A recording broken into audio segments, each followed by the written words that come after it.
고요하던 오후의 정적을 찢는 것은 날카로운 총성이 아니라 한 남자의 절박하고 갈라진 목소리였다. 은행 로비의 시간은 그 순간 얼어붙었다. 모든 움직임이 멎었고 대리석 바닥에 울려 퍼지는 소음은 오직 거친 숨소리와 공포에 질린 작은 신음뿐이었다. 꼼짝 마. 전부 손머리 위로 올려. 목소리의 주인은 50대 중반으로 보이는 남자. 김철민이었다. 그의 손에는 조잡한 가스총이 들려 있었지만 그 총구를 쥔 손은 마치 가을 나무잎처럼 사시나무 떨듯 떨리고 있었다. 그의 얼굴은 핏기가 가신 채 창백했고 잔뜩 겁을 먹은 눈은 금방이라도 눈물을 쏟아낼 듯 붉게 충혈되어 있었다. 그는 전문적인 은행 강도가 아니었다. 절망의 벼랑 끝에 내몰린 한 명의 가장일 뿐이었다. 은행 구석에서 이 모든 광경을 지켜보는 한 노인이 있었다. 낮고 해진 경비원 제복을 입은 그는 이진욱이었다. 그는 다른 사람들처럼 비명을 지르거나 당황하지 않았다. 그저 무심한 눈으로 마치 지루한 연극을 보는 관객처럼 상황을 관망하고 있었다. 그의 허리는 구부정했고 얼굴에는 깊은 주름이 패어 있어 실제 나이보다 훨씬 늙어 보였다. 고객들은 비명을 지르며 바닥에 엎드리거나 기둥 뒤로 몸을 숨겼다. 젊은 여성 은행원은 충격으로 얼굴이 하얗게 질린 채 그 자리에 얼어붙었다. 김철민은 그녀에게 다가가 떨리는 목소리로 소리쳤다. 돈 가방에 빨리 담아. 어서. 그의 목소리는 위협적이기보다 애처로웠다. 이진욱은 천천히 자신의 위치를 살폈다. 그의 눈은 강도의 불안정한 움직임, 인질들의 위치, 비상벨의 위치, 그리고 은행 외부로 통하는 모든 출입구를 빠르게 훑었다. 그의 머릿속에서는 수십 가지의 시나리오가 그려지고 지워졌다. 그러나 그는 움직이지 않았다. 그의 역할은 경비원이었고 그의 임무는 조용히 상황을 지켜보는 것이었다. 적어도 지금은 그랬다. 은행 밖에서 희미하게 사이렌 소리가 들려오기 시작했다. 그 소리는 점점 더 커지며 은행 안의 공기를 더욱 무겁게 짓눌렀다. 김철민은 창밖을 힐끗 보더니 더욱 불안해했다. 그는 땀으로 축축한 이마를 훔치며 다시 한번 소리쳤다. 빨리 경찰이 오고 있잖아. 서둘러. 젊은 은행원은 울먹이며 돈 서랍을 열고 지폐 뭉치를 가방에 쓸어 담기 시작했다. 그녀의 손이 너무 심하게 떨려 지폐 몇 장이 바닥으로 떨어졌다. 그 순간 겁에 질린 아이의 울음소리가 로비에 울려 퍼졌다. 엄마 품에 안겨있던 4살배기 아이가 이 모든 상황을 이해하지 못한 채 공포에 질려 울기 시작한 것이다. 아이의 울음소리는 김철민의 심장을 꿰뚫는 비수와 같았다. 그는 잠시 주춤했다. 그의 눈빛이 흔들렸다. 그는 총을 든 강도가 아니라 아픈 딸을 둔 아버지였다. 아이의 울음소리는 그에게 자신의 딸을 떠올리게 했다. 병상에 누워 고통과 싸우고 있는 작고 연약한 아이의 얼굴이 눈앞에 어른거렸다. 바로 그때였다. 김철민의 눈에서 뜨거운 눈물 한 줄기가 흘러내렸다. 그는 더 이상 버틸 수 없다는 듯 바닥에 주저앉으며 오열하기 시작했다. 미안하다. 얘들아, 정말 미안하다. 그의 울음 섞인 목소리는 로비 전체에 울려 퍼졌다. 인질들은 당황했다. 방금 전까지 총으로 위협하던 강도가 갑자기 무너져 내린 것이다. 김철민은 흐느끼며 자신의 이야기를 털어놓았다. 내 딸이 아파요. 수술비가 없으면 죽는다고. 그런데 사기를 당했어요. 평생 모은 돈을 전부. 그놈들이 다 가져갔어요. 그래서 어쩔 수 없었어요. 그의 절규는 단순한 변명이 아니었다. 그것은 사회의 무관심과 잔인함에 의해 파괴된 한 인간의 마지막 비명이었다. 모두가 충격과 연민에 휩싸여 그를 바라보고 있을 때 오직 한 사람, 이진욱만이 다른 것을 보고 있었다. 그는 김철민의 눈물 속에서 단순한 절망이 아닌 시스템에 의해 배신당한 한 시민의 억울함을 보았다. 그는 법과 질서가 지켜주지 못한 약자의 슬픔을 보았다. 이진욱의 무심했던 눈빛이 서서히 변하기 시작했다. 오랫동안 잿더미 속에 묻혀있던 불씨가 다시 타오르는 듯 그의 눈동자 깊은 곳에서 차갑고 예리한 빛이 번뜩였다. 그는 평범한 늙은 경비원이 아니었다. 그는 과거의 케르베로스라 불리던 남자. 대한민국 최정예 특수부대 707 특임대의 전설적인 팀장이었다. 그는 수많은 작전에서 국가의 적들을 심판했지만 동료를 잃은 비극적인 사건 이후 모든 것을 내려놓고 스스로를 유배시켰다. 다시는 폭력을 사용하지 않겠다고, 조용히 살아가겠다고 맹세했다. 하지만 지금 한 무력한 가장의 눈물이 그의 굳은 맹세를 흔들고 있었다. 이진욱은 천천히, 아주 천천히 몸을 일으켰다. 그의 구부정했던 허리가 꼿꼿하게 펴졌다.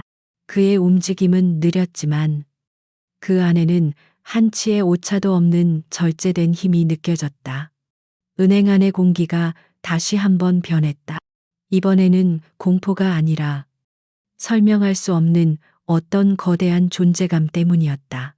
은행 밖에서는 경찰 특공대가 진입을 준비하고 있었고 협상 전문가가 확성기를 통해 투항을 권유하고 있었다. 하지만 은행 안에서는 그 누구도 예측하지 못한 새로운 국면이 시작되고 있었다. 김철민의 눈물은 한 남자의 분노를 깨웠다. 그리고 그 분노는 부패한 세상을 향한 서늘한 심판의 서막을 열고 있었다. 전설이 잠에서 깨어나고 있었다. 그의 눈은 더 이상 지루한 연극을 보는 관객의 눈이 아니었다. 그것은 먹잇감을 포착한 맹수의 눈, 작전 목표를 확인한 지휘관의 눈이었다. 그는 김철민을 향해 천천히 걸어갔다. 그의 발걸음 소리는 크지 않았지만 로비에 있는 모든 사람들의 심장을 두드리는 듯했다. 선생님. 이진욱의 목소리는 낮고 차분했다. 그 목소리에는 사람을 안심시키는 동시에 거역할 수 없는 힘이 담겨 있었다. 울고 있던 김철민이 고개를 들었다. 그는 자신에게 다가오는 늙은 경비원을 의아하게 쳐다보았다. 그 총, 이리 주시죠. 제가 도와드리겠습니다. 이진욱의 말은 단순한 제안이 아니었다. 그것은 약속이었다. 한 전설이 자신의 모든 것을 걸고 하는 약속이었다. 김철민은 잠시 망설였다. 그의 눈앞에 있는 것은 초라한 제복을 입은 늙은 경비원일 뿐이었다. 하지만 그의 눈빛과 목소리는 김철민으로 하여금 자신도 모르게 총을 내려놓게 만들었다. 그는 마치 최면에 걸린 사람처럼 순순히 가스총을 이진욱에게 건넸다. 이진욱은 총을 받아 안전장치를 확인한 후 허리춤에 꽂았다.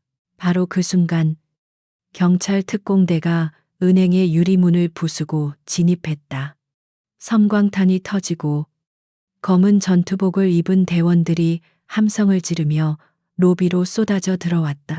그들은 바닥에 쓰러져 있는 김철민과 그 앞에 서 있는 이진욱을 발견하고는 즉시 총구를 겨누었다. 움직이지 마, 총 버려. 상황은 일촉즉발이었다. 하지만 이진욱은 당황하지 않았다. 그는 천천히 두 손을 들어 올리며 특공대 팀장을 향해 말했다. 상황 종료. 인질은 모두 안전하고 용의자는 저항 의사를 포기했다. 그의 목소리는 소란 속에서도 명확하게 들렸다. 특공대 팀장은 잠시 의심의 눈초리로 그를 보았지만 그의 침착함과 로비의 평온한 분위기에 결국 총을 내리라는 수신호를 보냈다. 김철민은 아무런 저항 없이 수갑을 찾고 인질들은 안전하게 구출되었다. 모든 것이 순식간에 끝났다. 하지만 이진욱에게는 이제부터가 시작이었다. 경찰서의 조사실은 차가운 형광등 불빛과 눅눅한 공기로 가득 차 있었다. 이진욱은 낡은 의자에 앉아 무표정한 얼굴로 젊은 형사의 질문에 답하고 있었다. 그의 앞에는 김이 나는 종이컵이 놓여 있었지만 그는 한 모금도 마시지 않았다. 그의 태도는 너무나도 침착해서 방금 전 총기 인질극의 한복판에 있었던 사람이라고는 믿기 어려울 정도였다. 그러니까 경비원으로서 용의자를 설득해서 자수하게 만드셨다는 거죠. 젊은 형사는 믿을 수 없다는 듯 되물었다. 그의 눈에는 존경심보다는 의구심이 더 많이 담겨 있었다. 늙고 지쳐 보이는 경비원이 특수훈련을 받은 협상 전문가도 아닌데 어떻게 그런 일을 해낼 수 있었을까? 이진욱은 그저 작게 고개를 끄덕였다. 그 사람은 나쁜 사람이 아닙니다. 그냥 절박했을 뿐입니다. 그의 목소리는 낮고 건조했다. 형사는 더 캐묻고 싶었지만 그의 깊이를 알 수 없는 눈빛 앞에서 입을 다물었다. 그는 이진욱을 단순한 목격자이자 영웅적인 시민으로 서류에 기록하고 조사를 마무리 지었다. 조사실을 나온 이진욱의 눈에 복도를 지나가는 한 무리의 사람들이 들어왔다. 검은색 전술 조끼와 방탄 헬멧, 손에는 자동 소총을 든 경찰 특공대원들이었다. 그들의 절도 있는 움직임과 장비에서 반사되는 날카로운 빛은 이진욱의 망막을 파고들어 그의 의식 깊은 곳에 잠들어 있던 기억의 빗장을 열어젖혔다. 순간 경찰서의 소음이 멀어지고 그의 귓가에는 거친 바람 소리와 헬리콥터의 프로펠러 소리가 맴돌기 시작했다. 눈앞의 풍경이 흐려지며 10년 전 어둡고 축축했던 어느 적국의 밀림 속으로 그의 정신은 빨려 들어갔다. 그의 이름이 이진욱이 아닌 지옥의 문을 지키는 개 케르베로스로 불리던 시절이었다. 그때 그는 707 특임대 최정예 알파팀의 팀장이었다. 그의 팀은 그림자처럼 움직여 국가의 가장 은밀하고 위험한 임무를 수행했다. 케르베로스라는 호출명은 적들에게 공포의 상징이었다. 그의 판단은 언제나 정확했고 그의 전략에는 실패란 없었다. 그는 전설 그 자체였다. 그날의 임무는 적진 깊숙이 억류된 정보 요원을 구출하는 것이었다. 칠흑 같은 어둠과 쏟아지는 폭우 속에서 그와 그의 팀원들은 목표 지점으로 은밀하게 침투했다. 그의 곁에는 언제나처럼 부팀장이자 가장 친한 친구인 강민호 하사가 있었다. 민호는 언제나 농담을 던지며 팀의 분위기를 풀어주는 유쾌한 남자였다. 팀장님, 이번 작전 끝나면 저 휴가 좀 보내주십시오. 어머니가 선보라고 난리십니다. 어둠 속에서 속삭이는 민호의 목소리가 귓가에 생생했다. 이진욱은 피식 웃으며 대답했다. 살아서 돌아오면 생각해보지. 그것이 그들이 나눈 마지막 농담이 될 줄은 꿈에도 몰랐다.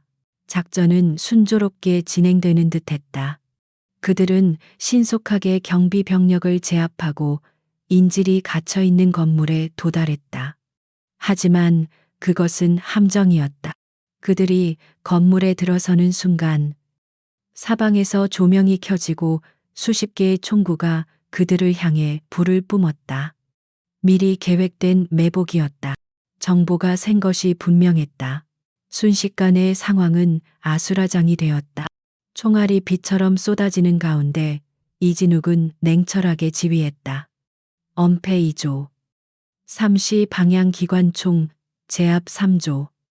연막탄 투척 후 퇴로 확보. 그의 명령에 따라 팀원들은 일사불란하게 움직였다. 그들은 대한민국 최정예 요원들이었고 이런 절체절명의 위기 속에서 오히려 더욱 강해지는 자들이었다. 하지만 적의 수는 압도적이었다. 퇴로를 확보하던 중 적의 저격수가 쏜 총알이 한 팀원의 다리를 꿰뚫었다. 부상당한 팀원을 구하기 위해 민호가 몸을 날렸다. 이진욱은 소리쳤다. 민호야. 안 돼. 하지만 민호는 부상당한 동료를 끌어안고 엄폐물 뒤로 몸을 굴렸다. 바로 그 순간 적의 수류탄이 그들 근처에 떨어졌다. 피할 시간이 없었다. 민호는 망설이지 않았다. 그는 부상당한 동료를 밀쳐내고 자신의 몸으로 수류탄을 덮쳤다. 팀장님, 죄송합니다. 희미한 그의 마지막 목소리와 함께 굉음이 모든 것을 삼켜버렸다. 이진욱의 눈앞에서 그의 가장 친한 친구가, 그의 형제가 산산조각이 났다. 그 순간 이진욱의 세상이 멈췄다. 이성이 끊어지고 억눌려왔던 야수가 포효하며 뛰쳐나왔다. 그는 더 이상 지휘관 케르베로스가 아니었다. 그는 분노에 찬 복수기였다. 그는 총을 든 채 적진으로 돌진했다. 그의 움직임은 인간의 것이라고 할 수 없었다. 적들의 총알은 그를 스쳐 지나갔고 그의 총구에서 뿜어져 나오는 불꽃은 정확하게 적들의 심장을 꿰뚫었다. 그날 밤 그는 혼자서 수십 명의 적을 섬멸했다. 살아남은 팀원들은 공포에 질려 그의 모습을 지켜보았다. 그들이 알던 냉철한 지휘관은 없었다. 오직 분노로 모든 것을 파괴하는 전쟁 기계만이 존재할 뿐이었다. 작전은 결국 성공으로 기록되었다. 인질은 구출되었고 적의 기지는 초토화되었다. 이진욱은 영웅으로 칭송받았다. 하지만 그는 모든 것을 잃었다. 친구의 시신 조각을 수습하며 그는 깨달았다. 자신이 연마해온 모든 기술과 힘이 결국은 파괴와 죽음만을 낳는다는 것을. 그는 자신의 손에 묻은 피를 보며 구역질을 했다. 그는 더 이상 총을 잡을 수 없었다. 그는 전역 지원서를 제출했다. 모두가 그의 선택을 말렸지만 그의 결심은 확고했다. 그는 케르베로스를 자신의 과거 속에 영원히 묻어버렸다. 선생님, 괜찮으세요? 형사의 목소리가 그를 다시 현실로 끌어당겼다. 이진욱은 천천히 눈을 깜빡였다. 그의 눈에는 깊은 슬픔이 서려 있었다. 그는 자리에서 일어나 경찰서를 나섰다. 밖은 이미 어둠이 내리고 있었다. 도시의 네온 사인이 그의 지친 얼굴 위로 어지럽게 번졌다. 그는 김철민의 눈물을 잊을 수 없었다. 그 눈물은 10년 전 친구를 잃고 흘렸던 자신의 눈물과 닮아 있었다. 무력감과 절망, 그리고 세상에 대한 원망이 뒤섞인 눈물. 그는 결심했다. 그는 다시는 폭력을 사용하지 않겠다고 맹세했지만 그 맹세가 무력한 사람들의 눈물을 외면하라는 뜻은 아니었다. 이진욱은 주머니에서 낡은 수첩을 꺼내 무언가를 적기 시작했다. 미래자본. 김철민이 울부짖으며 말했던 사기꾼들의 회사 이름이었다. 그의 잠들어 있던 본능이 다시 꿈틀거리기 시작했다. 이제 목표가 설정되었다. 그는 더 이상 도망치지 않을 것이다. 지옥의 파수견 케르베로스는 죽었지만 약자를 지키기 위한 이진욱의 전쟁은 이제부터 시작이었다.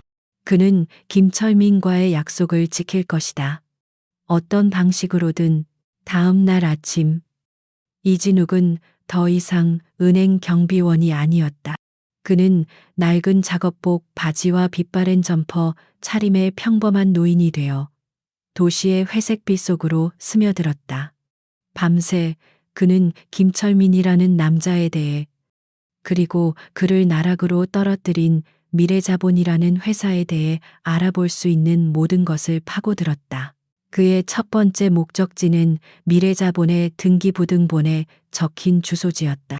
그곳은 화려한 금융지구가 아닌 낡은 상가 건물들이 미로처럼 얽혀 있는 구시가지의 한복판이었다.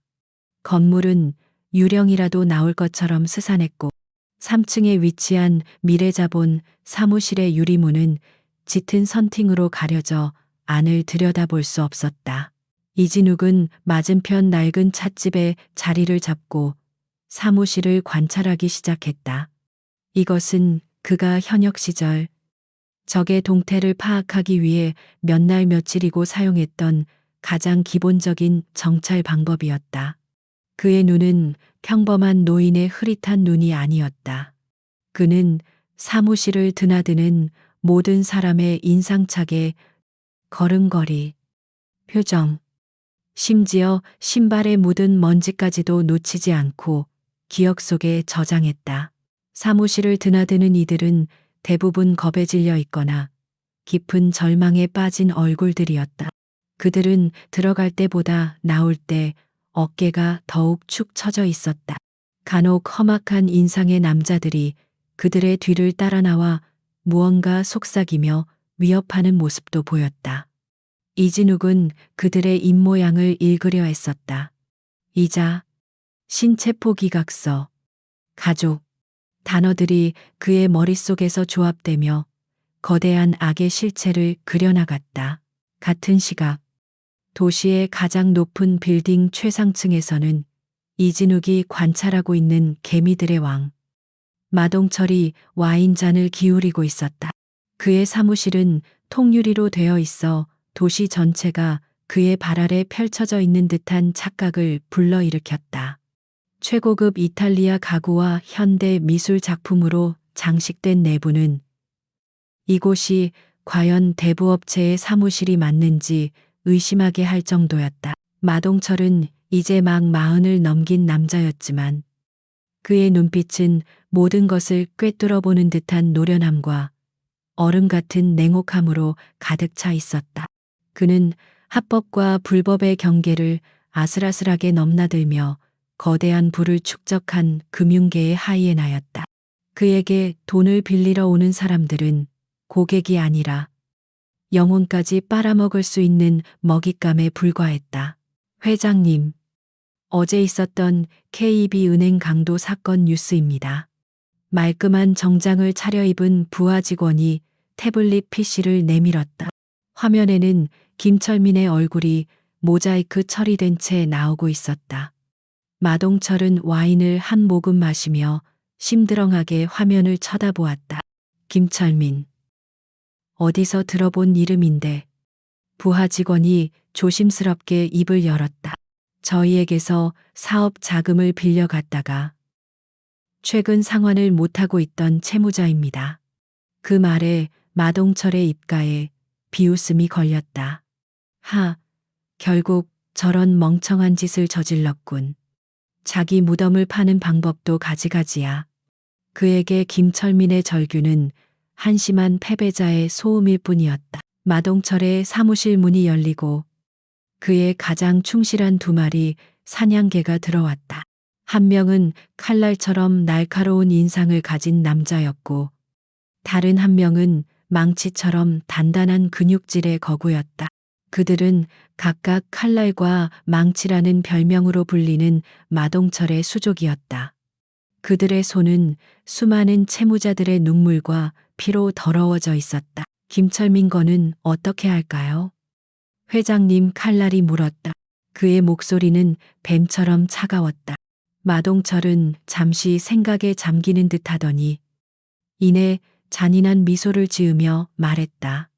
경찰에 잡혀갔으니 우리가 직접 손을 쓸 필요는 없겠지. 하지만 본보기를 보여줄 필요는 있어. 그는 와인잔을 내려놓고 도시를 내려다보며 말을 이었다. 우리에게 빚을 지면 어떤 끝을 맞이하게 되는지 다른 개미들에게 똑똑히 보여줘야지. 김철민에게 아픈 딸이 하나 있다고 들었는데 맞나? 그의 질문에 망치가 고개를 끄덕였다. 예, 회장님.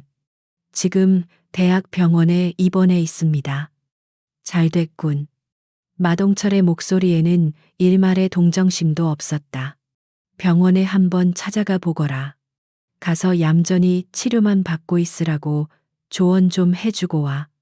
아비가 싼 똥을 딸이 뒤집었을 수도 있다고 부드럽게 설명해주고 알아들었나? 알겠습니다. 회장님, 칼날과 망치는 조금의 망설임도 없이 대답하고는 사무실을 나섰다. 그들에게 그것은 회장님의 저녁 식사 메뉴를 정하는 것만큼이나 일상적인 일이었다. 마동철은 다시 와인잔을 들고 만족스러운 표정으로 도시의 야경을 감상했다. 그는 자신이 이 도시의 신이라도 된 듯한 착각에 빠져 있었다. 한편 찻집에서 나온 이진욱은 다른 곳으로 발걸음을 옮기고 있었다. 그는 미래자본의 사업 방식을 파악하기 위해 그들에게 당한 다른 피해자들을 찾아 나선 것이었다. 그는 인터넷 커뮤니티에서 불법 사채 피해자들이 모이는 작은 모임을 찾아냈고 그곳에 참석하기로 마음먹었다. 모임 장소는 허름한 상가 건물의 지하 강당이었다. 안에는 이진욱처럼 절망에 빠진 수십 명의 사람들이 모여 서로의 상처를 보듬고 있었다. 그는 구석에 조용히 앉아 사람들의 이야기에 귀를 기울였다. 그들의 이야기는 모두 비슷했다. 작은 희망을 품고 돈을 빌렸다가 눈덩이처럼 불어나는 이자와 비인간적인 빚 독촉에 시달리며 가정이 파괴된 이야기들이었다. 이진욱은 주먹을 꽉 쥐었다. 그는 분노를 느끼고 있었다. 이것은 단순한 범죄가 아니었다. 이것은 인간의 존엄성을 파괴하는 사회라는 이름 아래 벌어지는 약자에 대한 학살이었다. 김철민은 그저 수많은 피해자 중 한 명일 뿐이었다. 그때 한 아주머니가 흐느끼며 김철민의 딸에 대한 이야기를 꺼냈다. 그 사람 딸이 백혈병이라던데 병원비 때문에 그렇게 된 거래요. 아이는 또 무슨 죄라고. 그 말을 들은 이진욱의 눈빛이 날카롭게 변했다. 그는 조용히 자리에서 일어나 모임 장소를 빠져나왔다. 그의 새로운 목적지가 정해졌다. 대학병원. 그는 김철민의 가족이 무사한지 직접 확인해야 했다. 그는 아직 알지 못했다. 자신이 향하는 그곳에서 피할 수 없는 운명의 소용돌이가 그를 기다리고 있다는 것을. 대학병원의 복도는 소독약 냄새와 희미한 불안감으로 가득 차 있었다. 이진욱은 어린이 병동으로 향하는 복도를 천천히 걸었다. 벽에는 아이들이 그린 알록달록한 그림들이 걸려 있었지만 그 순수한 그림들조차 복도를 오가는 사람들의 지친 얼굴에 서린 근심을 덜어주지는 못했다. 그는 김철민의 딸 김수아의 병실을 찾고 있었다. 어젯밤 피해자 모임에서 들었던 아이의 이야기는 그의 마음에 무겁게 내려앉아 있었다. 그는 그저 가족이 괜찮은지, 더 이상의 위협은 없는지 확인하고 싶었을 뿐이다. 그는 더 이상 싸우고 싶지 않았다. 그는 조용한 관찰자로 남고 싶었다. 수아의 병실이 가까워졌을 때 그는 복도 한쪽에서 벌어지고 있는 심상치 않은 광경을 목격했다. 험악한 인상의 남자 2명이 한중년 여성을 벽으로 몰아붙이고 있었다. 여자는 김철민의 아내인 것이 분명했다. 그녀의 얼굴은 공포로 하얗게 질려 있었고 두 손을 가슴 앞에 모은 채 가늘게 떨고 있었다. 이진욱은 기둥 뒤에 몸을 숨기고 상황을 살폈다. 그의 귀에 남자들의 나지막하지만 위협적인 목소리가 들려왔다. 키가 크고 마른 남자. 칼날이 뱀처럼 속삭였다. 아주머니, 남편분께서 큰 실수를 하셨더군요. 저희 회장님 심기가 아주 불편하십니다. 옆에 있던 근육질의 거구. 망치가 팔짱을 끼며 말을 받았다. 병원비가 만만치 않을 텐데. 따님 치료는 순조롭게 잘 되어야 하지 않겠습니까? 그렇죠.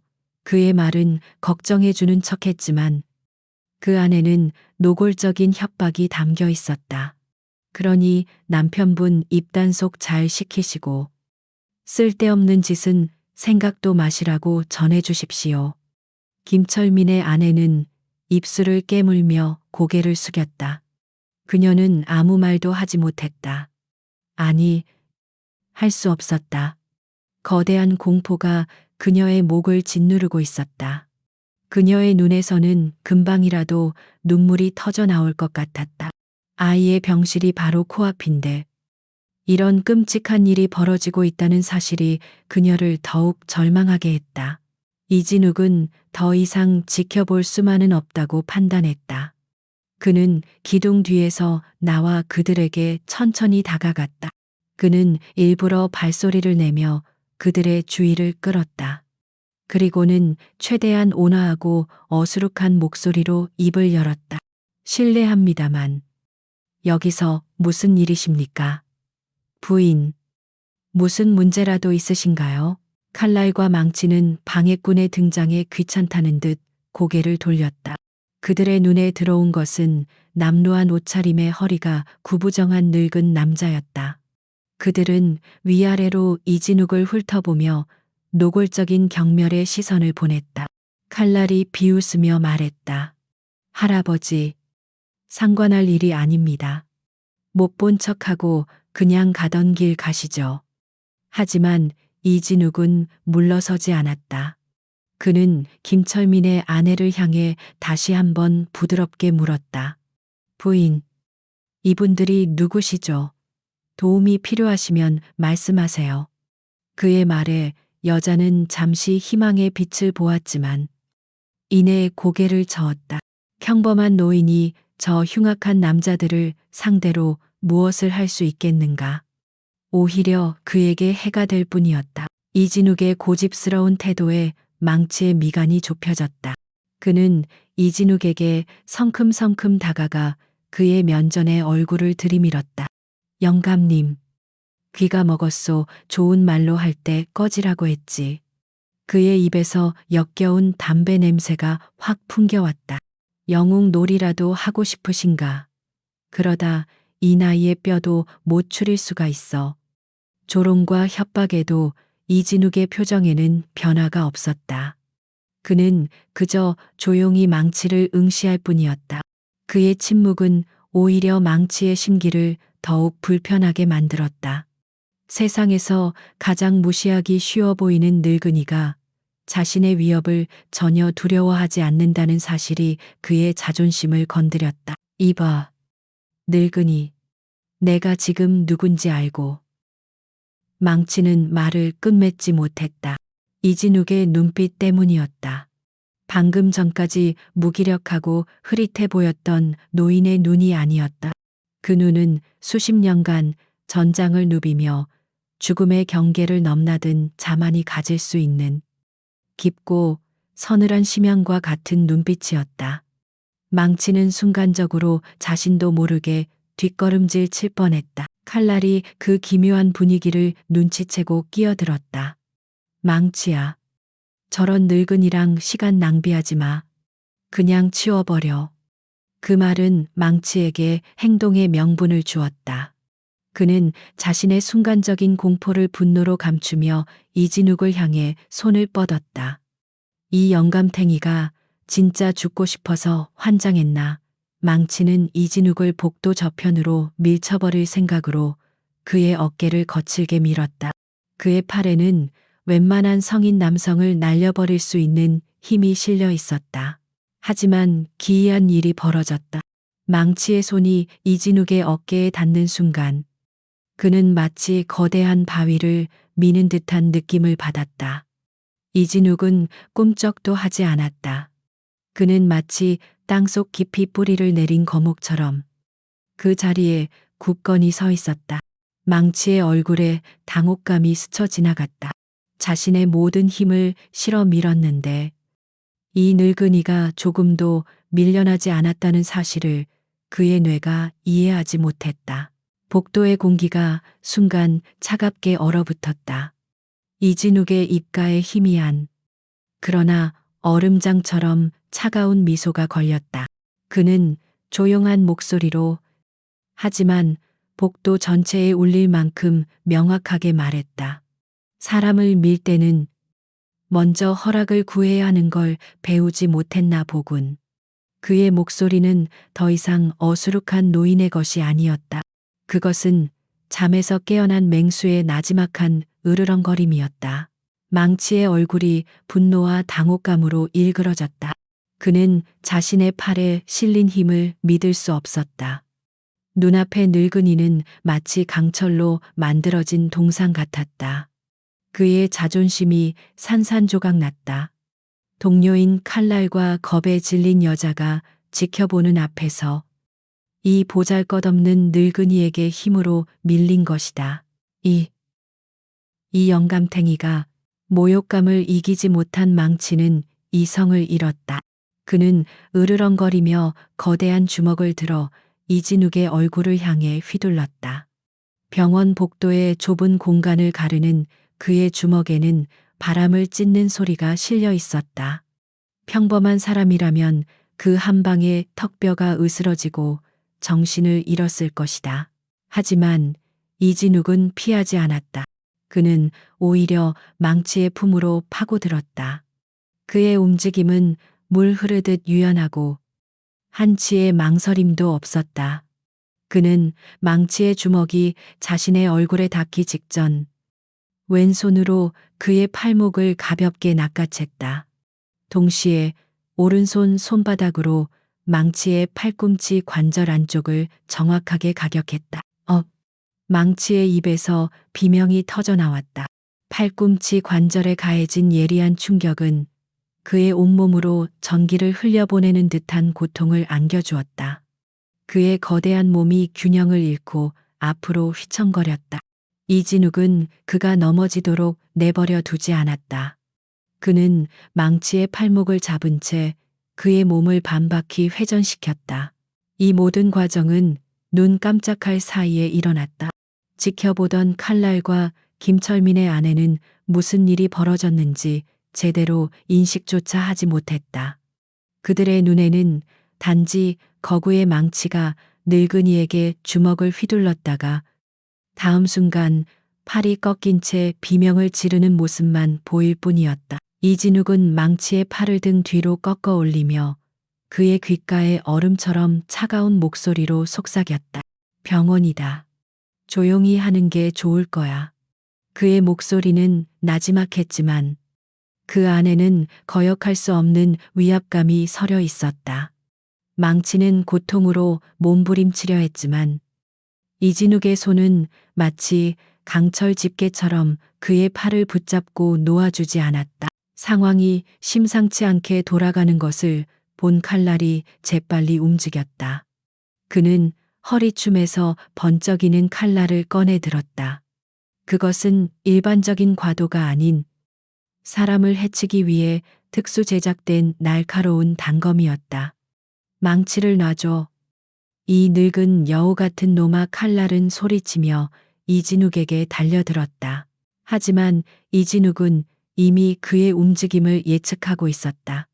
그는 칼날을 향해 돌아보지도 않은 채 꺾고 있던 망치의 몸을 방패처럼 앞으로 밀었다. 칼날은 달려들던 기세 그대로 자신의 동료인 망치와 부딪혔다. 으악. 두 사람은 서로 엉켜 비틀거렸다. 바로 그 찰나의 순간 이진욱은 움직였다. 그는 망치를 놓아주고 몸을 낮게 숙여 칼날의 다리 사이로 파고들었다.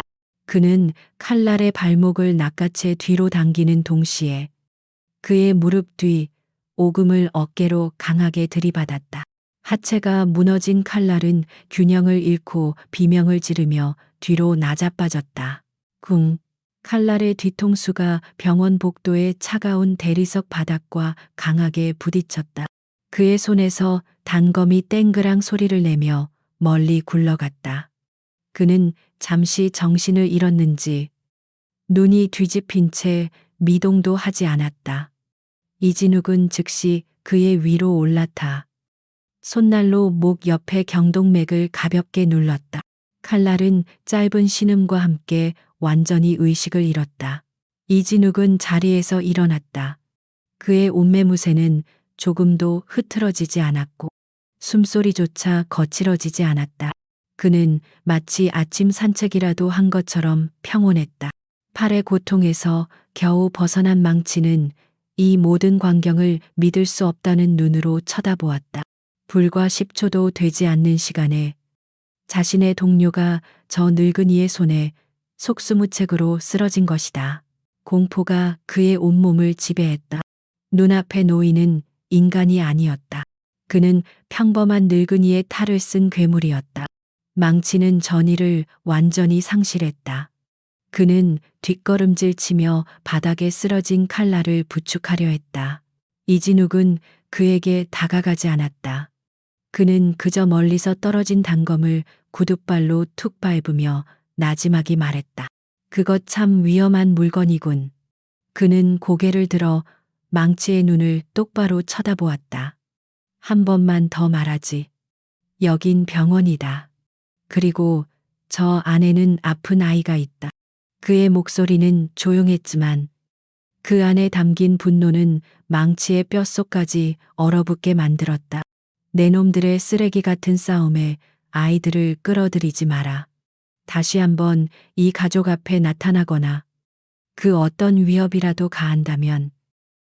이진욱은 말을 잠시 끊었다. 그의 눈이 번뜩였다.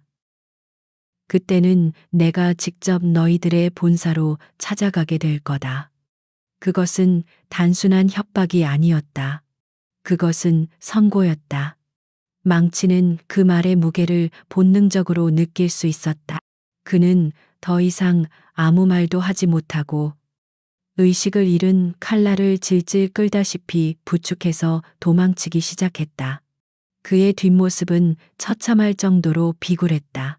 모든 상황이 끝나자 이진욱은 다시 평범한 노인의 모습으로 돌아왔다. 그는 김철민의 아내에게 다가가 부드러운 목소리로 물었다. 괜찮으십니까? 부인 그녀는 너무 놀라 아무 말도 하지 못하고 고개만 끄덕였다. 그녀의 눈에는 공포와 함께 경외심이 가득 담겨 있었다. 이진욱은 바닥에 떨어진 단검을 손수건으로 조심스럽게 집어들었다. 이건 제가 처리하겠습니다. 그는 여자에게 안심하라는 듯 희미하게 미소 지어 보이고는 조용히 복도 저편으로 사라졌다. 그의 뒷모습을 보며 김철민의 아내는 자신이 방금 무엇을 본 것인지, 그리고 저 노인의 정체가 과연 무엇인지 가늠할 수 없었다.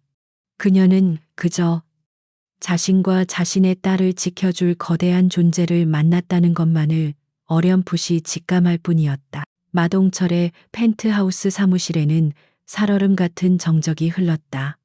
그는 방금 돌아온 칼날과 망치를 경멸과 불신이 뒤섞인 눈으로 쳐다보고 있었다. 의식을 되찾은 칼날의 얼굴은 퉁퉁 부어 있었고 망치의 팔은 어색한 각도로 축 늘어져 있었다. 두 사람의 모습은 폐잔병 그 자체였다. 다시 한번 말해봐. 고작 늙은이 하나에게 너희 둘이 이 꼴이 돼서 돌아왔다는 건가?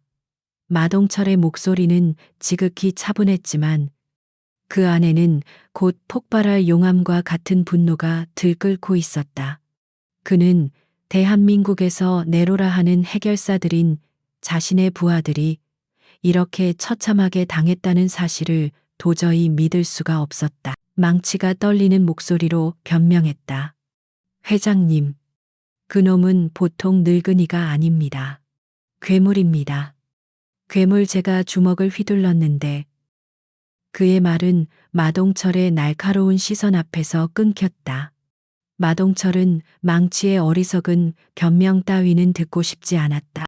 그는 냉정한 분석가인 칼날을 향해 고개를 돌렸다. 칼날은 턱의 고통을 애써 참으며 입을 열었다. 그 자의 움직임은 군더더기가 없었습니다. 모든 동작이 최소한의 움직임으로 최대한의 효과를 냈습니다. 보통 사람이 익힐 수 있는 수준이 아니었습니다. 아마도 특수훈련을 받은 자 같습니다. 그의 분석은 객관적이었지만 마동철의 분노에 기름을 부을 뿐이었다. 특수훈련 마동철이 코웃음을 쳤다. 기껏해야 용병 출신이거나 은퇴한 형사 따위겠지. 그런 늙은이 하나 처리 못해서 이따위로 기어들어와 그의 자존심은 용납할 수 없었다. 자신의 제국에 감히 흠집을 낸 늙은이를 이대로 둘 수는 없었다. 그것은 그의 권위에 대한 정면 도전이었다. 그는 인터폰을 눌러 비서에게 명령했다. 지금 당장 그림자들을 전부 소집해 10분 내로 내 사무실로 집합시키도록. 그림자들은 칼날이나 망치와는 차원이 다른 마동철이 비밀리에 운영하는 최정의의 행동대였다.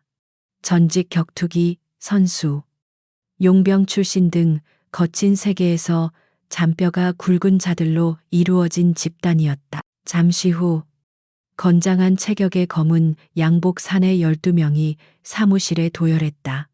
사무실의 공기가 그들의 살기만으로도 무겁게 가라앉았다. 마동철은 그들을 둘러보며 만족스러운 미소를 지었다. 그는 칼날에게 이진욱의 인상차기를 다시 한번 확인시킨 후 그림자들에게 명령했다. 이 늙은이를 찾아라. 찾아서 죽이지는 말고 팔다리만 부러뜨려서 내 앞에 데려와. 감히 나 마동철에게 빚을 진 자들을 감싸고 도는 것이 어떤 결과를 초래하는지 그 자의 비명으로 똑똑히 보여줘야겠다. 그의 목소리는 잔인함으로 가득 차 있었다. 그는 이진욱이 곧 자신의 발 아래에서 목숨을 구걸하게 될 것이라고 확신했다. 그 시각 이진욱은 자신의 낡은 다세대 주택으로 향하는 어두운 골목길을 걷고 있었다. 그는 병원에서 나온 후 김철민의 아내에게 약간의 돈을 건네고 돌아오는 길이었다. 그는 앞으로 벌어질 일들을 예상하고 있었다.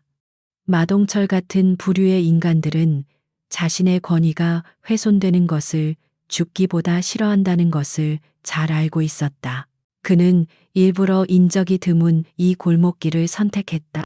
이것은 그의 오랜 습관이었다. 적을 유인할 때는 항상 자신이 가장 잘 싸울 수 있는 전장을 선택해야 한다. 골목에 들어서는 순간 그의 감각이 곤두섰다. 공기의 흐름이 미세하게 변해 있었고 어둠 속에서 희미한 살기가 느껴졌다. 올 것이 왔군. 그가 골목의 중간쯤에 이르렀을 때 앞뒤에서 검은 그림자들이 나타나 그의 퇴로를 막았다. 총 12명. 그들은 말없이 천천히 포위망을 좁혀왔다. 그들의 움직임은 일반 건달들과는 달랐다. 훈련받은 자들의 움직임이었다. 선두에 선 남자가 낮은 목소리로 말했다. 마동철 회장님께서 찾으신다. 얌전히 따라오는 게 좋을 거야. 영감. 이진욱은 아무 말 없이 그들을 둘러보았다. 그의 표정은 여전히 평온했다. 회장님께는 죄송하지만 오늘은 좀 피곤해서 말이야. 내일 찾아뵙는다고 전해주게. 그의 농담 같은 대답에 남자들의 얼굴이 굳어졌다. 좋은 말로 할 기회는 끝났다. 선두에 있던 남자가 손짓하자 가장 가까이 있던 2명이 동시에 이진욱에게 달려들었다. 한 명은 주먹을, 다른 한 명은 발차기를 날렸다. 협동 공격이었지만 이진욱의 눈에는 그들의 움직임이 느린 화면처럼 보였다. 그는 상체를 살짝 숙여 주먹을 피하는 동시에 발차기를 날린 자의 발목을 왼손으로 잡아챘다. 그리고는 그대로 그의 다리를 축 삼아 몸을 회전시키며 주먹을 날렸던 다른 남자의 옆구리를 팔꿈치로 강타했다. 컥 비명과 함께 남자가 쓰러졌다. 그는 여전히 발목을 잡은 채 그 남자를 방패처럼 휘둘러 다른 그림자들을 향해 던져버렸다. 순식간에 3명이 전투 불능 상태가 되었다. 그림자들은 경악했다. 그들은 자신들의 눈앞에서 벌어진 일을 믿을 수 없었다. 늙은이의 동작은 무술 영화의 한 장면처럼 비현실적이었다. 하지만 그들은 물러서지 않았다. 그들은 포효하며 벌떼처럼 이진욱에게 달려들었다. 골모가는 순식간에 격렬한 싸움의 현장으로 변했다. 하지만 그것은 싸움이라기보다는 일방적인 제압에 가까웠다.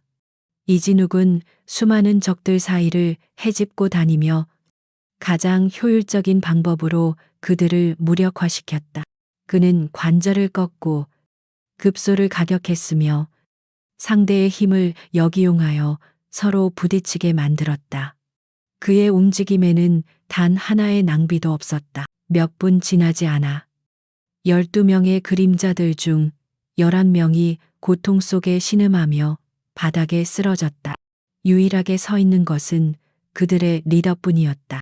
그는 공포에 질린 눈으로 이진욱을 바라보았다. 그는 수많은 싸움을 겪었지만 이런 존재는 처음이었다.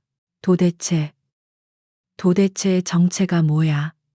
이 늙은이 리더의 절규 섞인 질문에 이진욱은 처음으로 움직임을 멈췄다. 그는 천천히 허리춤에서 낡은 지갑을 꺼냈다. 골목 안의 모든 소음이 멎고 오직 쓰러진 자들의 거친 숨소리만이 들려왔다. 이진욱은 지갑에서 작고 낡은 금속 조각 하나를 꺼내 손바닥 위에 올렸다. 그것은 어둠 속에서도 서늘한 빛을 발하는 3개의 머리를 가진 늑대의 형상을 한 군용 배지였다. 살아남은 리더의 눈이 경악으로 커졌다. 그는 비록 암흑가에 몸담고 있었지만 군대에 대한 소문은 익히 들어 알고 있었다. 대한민국 최강의 부대. 그리고 그 부대 내에서도 전설로만 전해지는 비밀팀의 상징. 이진욱은 낮고 조용한 그러나 골목 전체를 지배하는 목소리로 말했다. 707 특임대 케르베로스 부대 대위.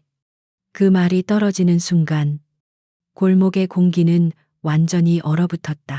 남자의 머릿속에 수많은 퍼즐 조각이 맞춰졌다. 케르베로스.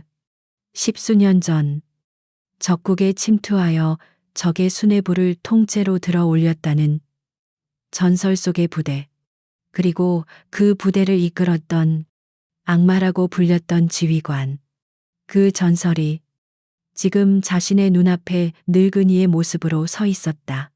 그는 자신이 건드려서는 안 될 존재를 건드렸다는 것을 깨달았다. 케르베로스. 그 이름은 단순한 호출명이 아니었다. 그것은 대한민국 암흑가의 전설처럼 떠도는 재앙의 다른 이름이었다. 그 이름이 튀어나온 순간 그림자들의 리더는 자신의 심장이 얼어붙는 것을 느꼈다. 그는 수많은 죽음의 위기를 넘겨온 베테랑이었지만 지금 그의 온몸을 지배하는 것은 원초적인 공포였다. 눈앞의 늙은이는 인간이 아니었다. 그는 국가가 키워낸 살아있는 전쟁 병기였다. 살려주십시오. 남자의 목소리는 물에 젖은 솜처럼 힘없이 새어나왔다. 그의 눈에는 더 이상 싸울 의지 따위는 남아있지 않았다. 오직 살고 싶다는 본능만이 남아있을 뿐이었다.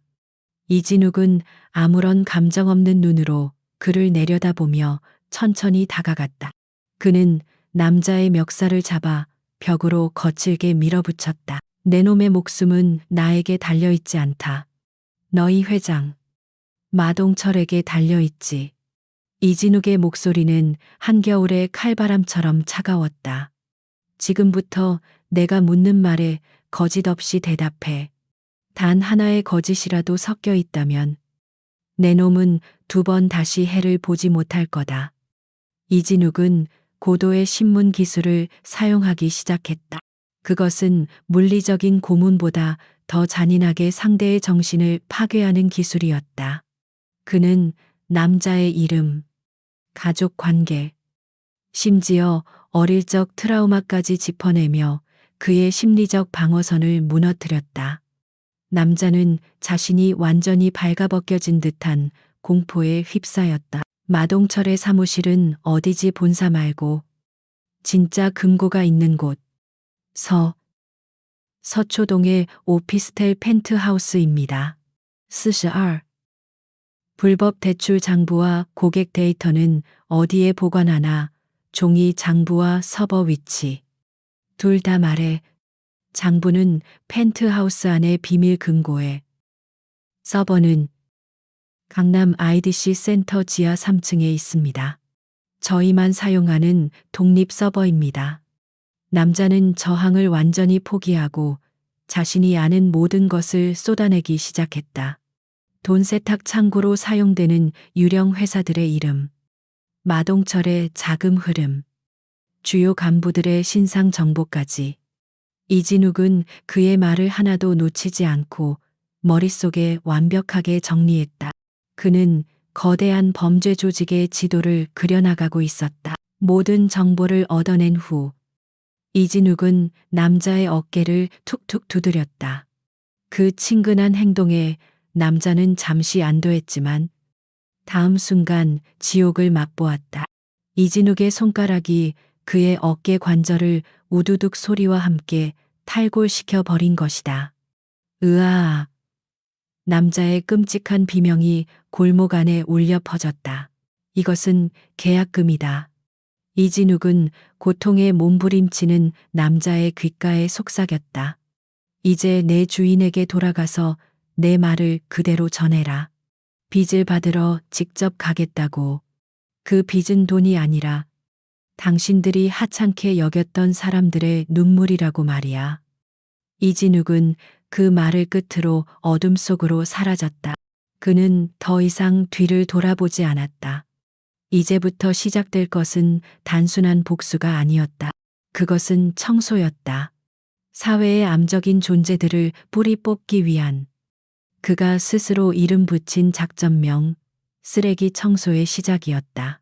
그는 근처 PC방으로 들어가 구석에 자리를 잡았다.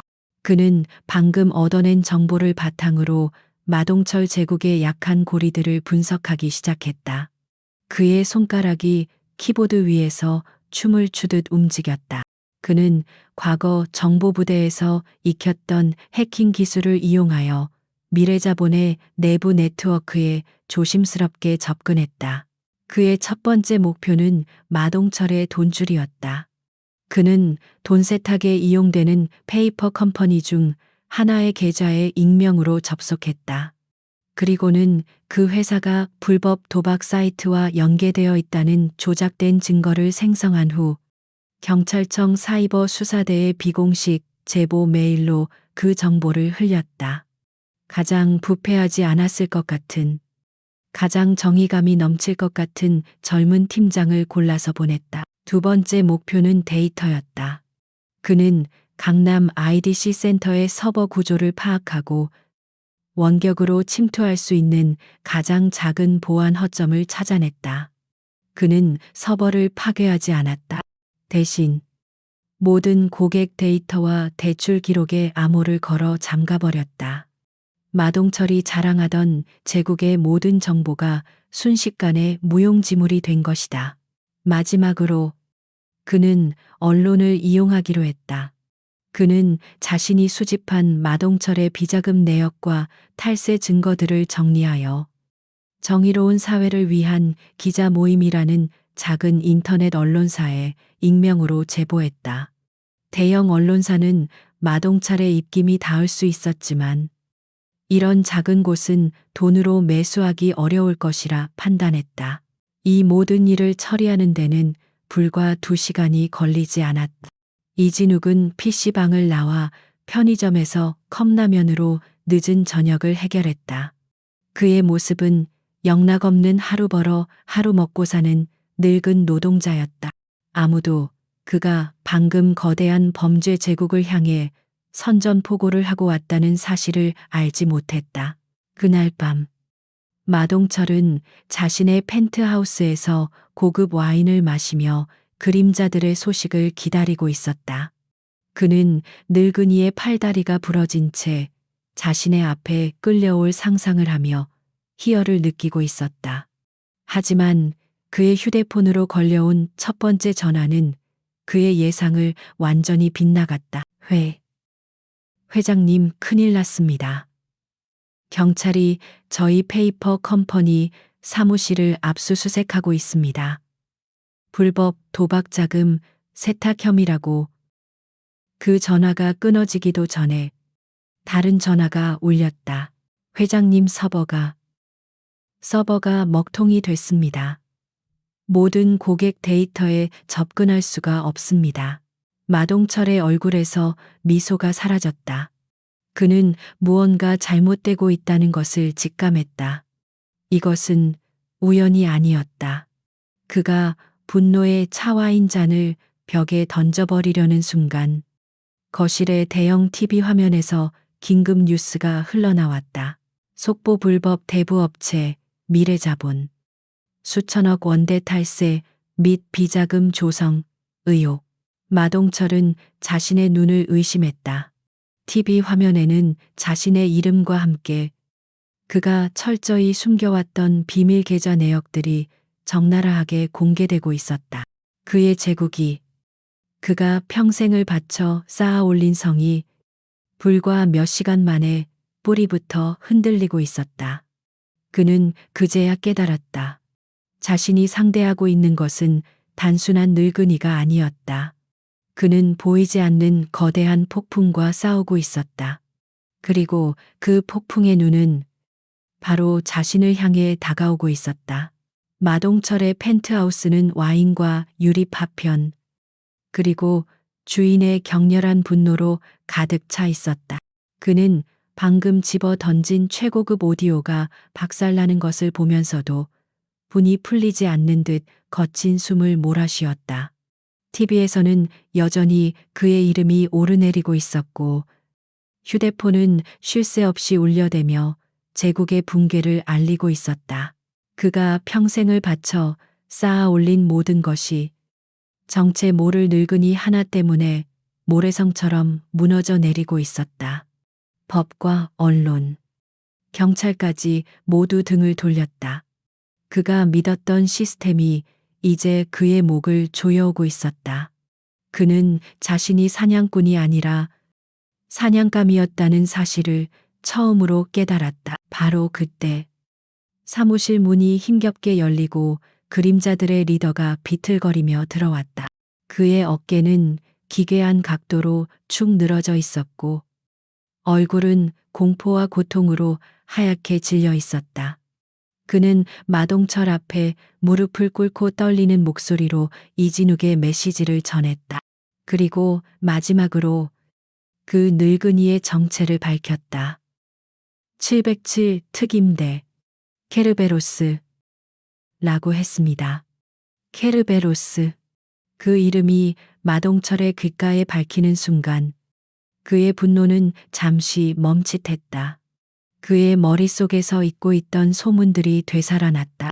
국가의 적으로 찍힌 자들을 그림자 속에서 처리하는 유령 부대, 그리고 그 부대를 이끌었던 악마보다 더 지독하다는 전설의 지휘관. 그의 등골을 타고 차가운 식은땀 한 줄기가 흘러내렸다. 하지만 그 공포는 아주 잠시였다. 벼랑 끝에 몰린 쥐가 고양이를 물듯 그의 공포는 곧 이전과는 비교할 수 없는 거대한 분노와 사리로 변했다. 케르베로스라고. 마동철의 입에서 나지막한 웃음이 터져 나왔다. 그것은 미친 사람의 웃음소리였다. 전설의 개가 이제 늙어서 이빨 빠진 똥개가 된 줄도 모르고 감히 나를 물어. 그는 결심했다. 법과 제도가 자신을 버렸다면 자신도 그것들을 버리면 그만이었다. 그는 자신만의 방식으로, 가장 원초적이고 잔인한 방식으로 이 문제를 해결하기로 마음먹었다. 그는 책상 서랍 깊숙한 곳에서 암호화된 위성 전화를 꺼내 들었다. 그 전화기는 오직 단 한 사람에게만 연결되는 그의 마지막 비상수단이었다. 신호음이 몇 번 울린 후 수화기 너머에서 감정 없는 목소리가 들려왔다. 나를 찾을 정도면 보통 일은 아니겠군. 목소리의 주인은 바이퍼라 불리는 남자였다. 그는 과거 특수부대에서 불명예스럽게 전역한 후 돈만 주면 어떤 더러운 일이든 처리하는 전쟁 기계였다. 그는 이진욱과 마찬가지로 인간 병기였지만 그에게는 지켜야 할 신념이나 정의 따위는 없었다. 마동철은 떨리는 목소리를 애써 감추며 말했다. 사람을 하나 죽여야겠다. 아니, 죽이는 것 이상으로 고통스럽게 만들어야 해. 그는 바이퍼에게 이진욱에 대한 모든 정보를 넘겼다. 707 특임대의 전설, 케르베로스라는 사실까지도. 수화기 너머에서 잠시 침묵이 흘렀다. 이내 바이퍼가 흥미롭다는 듯 입을 열었다. 케르베로스. 흥미로운 사냥감이군. 하지만 전설을 사냥하려면 그만한 대가가 필요할 텐데. 마동철은 망설이지 않고 외쳤다. 가격은 네가 불러라. 내 전 재산을 다 줘서라도 그놈을 내 앞에 무릎 꿇릴 수만 있다면. 좋다. 바이퍼의 대답은 간결했다. 하지만 케르베로스 같은 자를 정면으로 상대하는 건 어리석은 짓이다. 그를 둥지 밖으로 끌어낼 미끼가 필요해. 마동철은 즉시 그의 의도를 알아차렸다. 김철민의 가족 말인가 그래. 늙은 늑대는 자신의 새끼를 지키기 위해서라면 어떤 함정이라도 뛰어드는 법이지. 그들의 계획은 신속하고 잔인하게 실행되었다. 바이퍼와 그의 팀은 유령처럼 움직였다. 그들은 더 이상 병원에 머물지 않고 경찰의 보호 아래 임시 거처로 옮겨진 김철민의 아내를 목표로 삼았다. 그들은 보호를 맡은 어수룩한 경찰들을 손쉽게 제압하고 비명을 지를 틈도 주지 않은 채 그녀를 납치했다. 모든 것이 10분도 채 걸리지 않았다. 한편 이진욱은 자신의 작은 방에서 조용히 숨을 고르고 있었다. 그는 자신이 던진 그물이 마동철을 어떻게 옥죄고 있는지 뉴스를 통해 지켜보고 있었다. 그는 마동철이 곧 최후의 발악을 할 것이라는 것을 예감하고 있었다. 그리고 그 발악은 분명 가장 비열하고 추악한 방식일 것이라는 것도. 그의 낡은 휴대폰이 진동했다. 모르는 번호로 온 문자 메시지였다. 메시지에는 사진 파일 하나와 주소 하나만 덩그러니 적혀 있었다. 이진욱은 천천히 사진 파일을 열었다. 사진 속에는 의자에 묶인 채 입에 재갈이 물려 겁에 질린 눈으로 카메라를 응시하고 있는 김철민의 아내가 있었다. 사진과 함께 적힌 주소는 폐쇄된 인천항의 한 부두 창고였다. 혼자 와라. 네가 아끼는 정의가 어떻게 부서지는지 보여주지. 도발적인 메시지가 그의 눈에 밝혔다. 이진욱의 얼굴에서 모든 감정이 사라졌다. 평온함도, 연민도, 슬픔도 없었다. 오직 지독하게 차갑고 단단한 분노만이 남아 그의 전신을 휘감았다. 그는 천천히 자리에서 일어났다. 그리고는 벽장 깊숙한 곳에 수년 동안 잠들어 있던 낡은 더플백을 꺼냈다. 가방을 열자 그 안에서 서늘한 금속성의 빛이 새어나왔다. 그것은 그가 케르베로스였던 시절 자신의 몸처럼 사용했던 특수 제작된 전투 장비들이었다. 그는 맹세했었다. 다시는 이 도구들을 잡지 않겠다고. 하지만 악마를 사냥하기 위해서는 스스로 악마가 되어야만 했다. 이진욱의 눈빛이 변했다. 그것은 더 이상 은퇴한 늙은 경비원의 눈이 아니었다. 그것은 지옥의 문을 열고 돌아온 전설의 파수견 케르베로스의 눈빛이었다. 그는 자신의 마지막 전쟁을 위해 기꺼이 다시 지옥으로 걸어 들어갈 준비를 마쳤다. 인천항에 버려진 7번 부두 창고는 죽음의 냄새를 풍기고 있었다. 녹슨 철제벽은 바닷바람에 긁혀 신음 같은 소리를 냈고 깨진 창문으로는 희미한 달빛이 들어와 거대한 기계들의 앙상한 뼈대를 비추었다.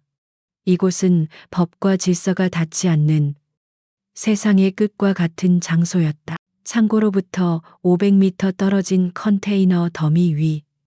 이진욱은 어둠 속에 몸을 숨긴 채 망원경으로 창고를 주시하고 있었다.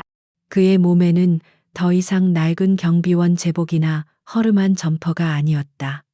흑색의 특수 전투복은 그의 몸에 완벽하게 밀착되어 있었고 허리의 전술 벨트에는 각종 장비들이 소리 없이 달려 있었다. 그는 다시 케르베로스가 되어 있었다. 그는 30분 동안 미동도 없이 적의 배치를 분석했다. 외부 경비 사명, 옥상의 저격수 이명, 그리고 창고 내부로 들어가는 열감지 센서를 통해 최소 10명 이상의 병력이 있음을 확인했다. 아마추어들이 아니었다. 전문적으로 훈련받은 용병들이었다. 그는 조용히 망원경을 내리고 자신의 마지막 전쟁 계획을 머릿속에 그렸다. 창고 2층의 통제실. 마동철은 불안하게 손톱을 물어뜯으며 CCTV 화면들을 노려보고 있었다. 화면 속에는 그의 마지막 희망인 바이퍼와 그의 용병팀이 굳건히 자리를 지키고 있었다. 창고 중앙에는 김철민의 아내가 의자에 묶여 공포에 질린 채 떨고 있었다. 모든 준비는 끝났다. 이제 사냥감이 함정으로 걸어 들어오기만 하면 되었다. 너무 조용하군. 바이퍼가 마동철의 옆에서 나지막이 말했다.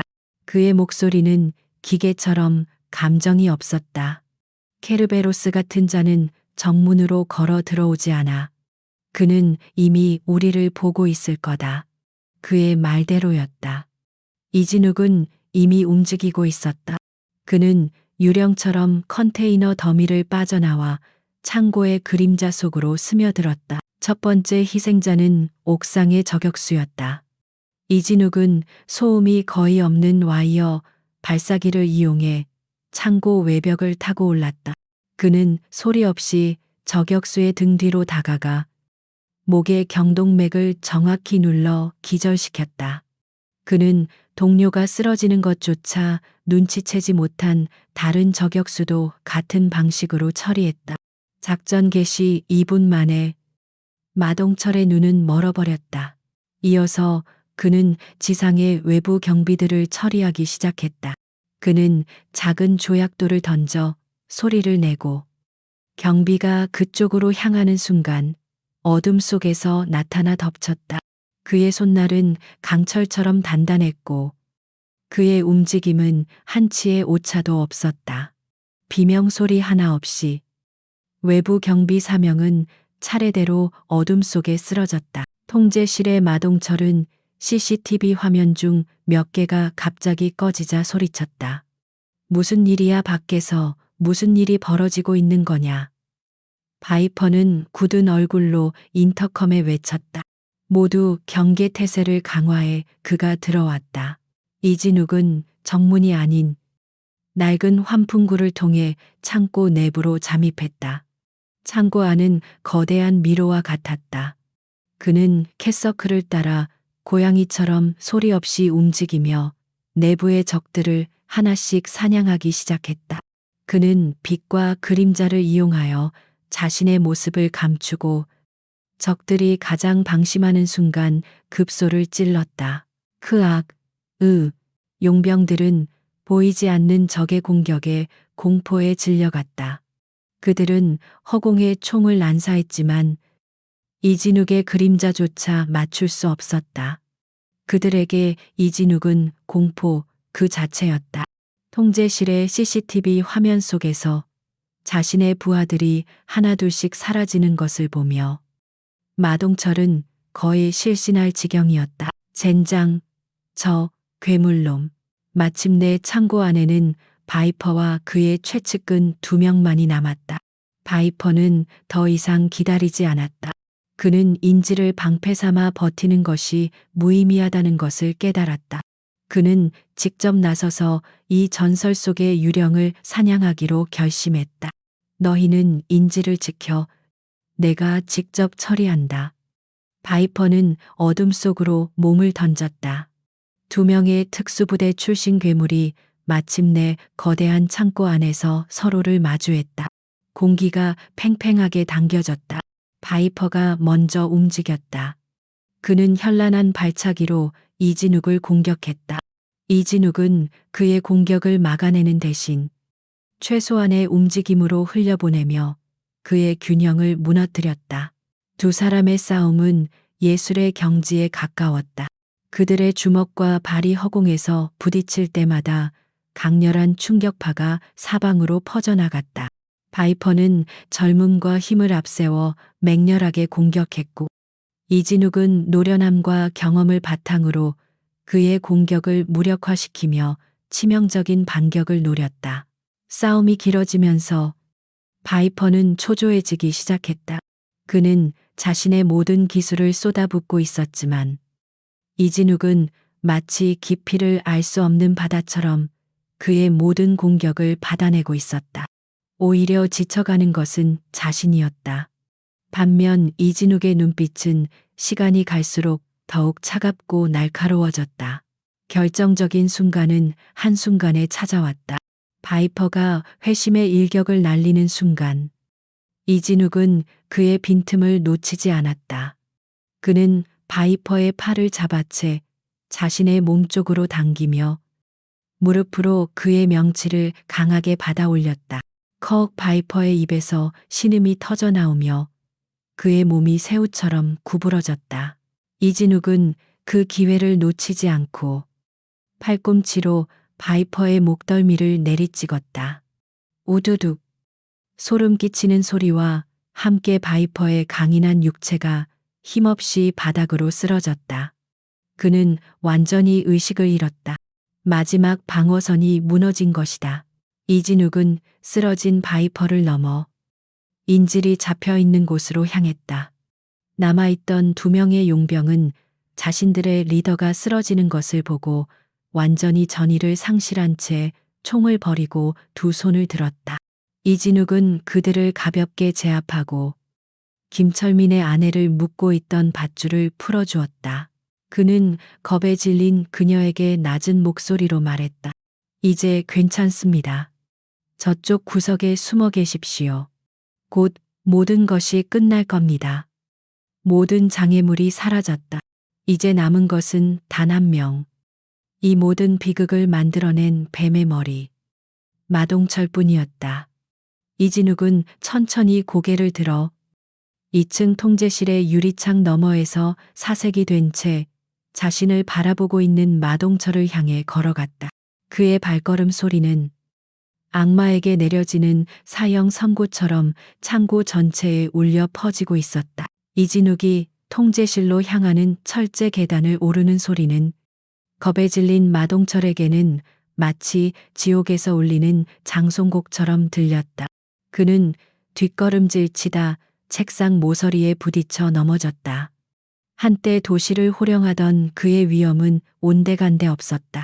그는 그저 구석에 몰린 겁에 질린 한 마리의 짐승일 뿐이었다. 문이 열리고 이진욱이 들어섰다. 그의 전투복에는 싸움의 흔적이 남아 있었지만 그의 눈빛은 그 어느 때보다 차갑고 고요했다. 그는 마동철에게 다가가 그를 내려다보았다.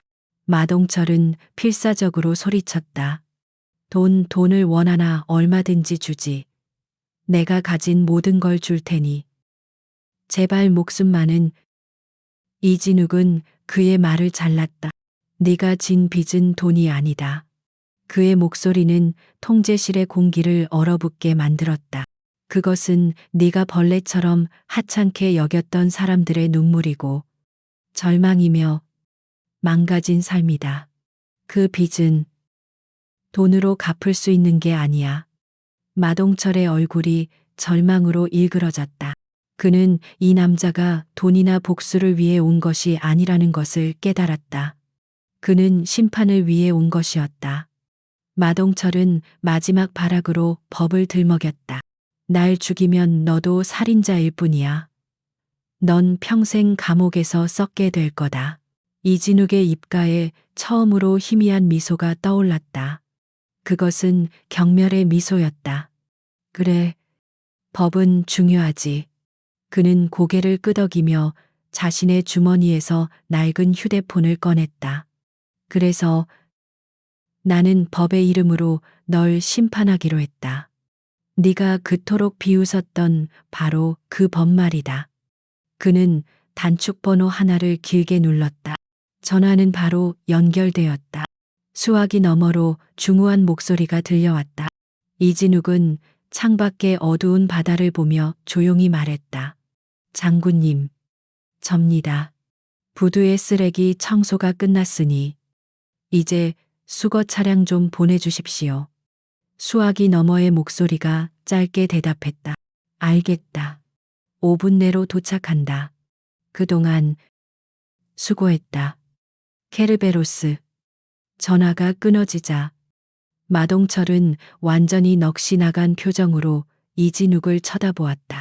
장군 수거 차량. 그는 자신이 상대한 존재가 단순히 은퇴한 특수부대원이 아니라 여전히 국가의 비호 아래 움직이는 거대한 힘의 일부라는 것을 깨달았다. 그는 처음부터 이길 수 없는 싸움을 하고 있었던 것이다. 정확히 5분 후 부두에는 헬리콥터의 굉음과 수십 대의 군용 트럭이 도착하는 소리가 울려 퍼졌다.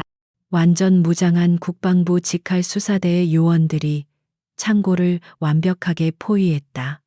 그들은 쓰러져 있는 용병들과 마동철을 포함한 모든 범죄자들을 한 명도 빠짐없이 체포했다.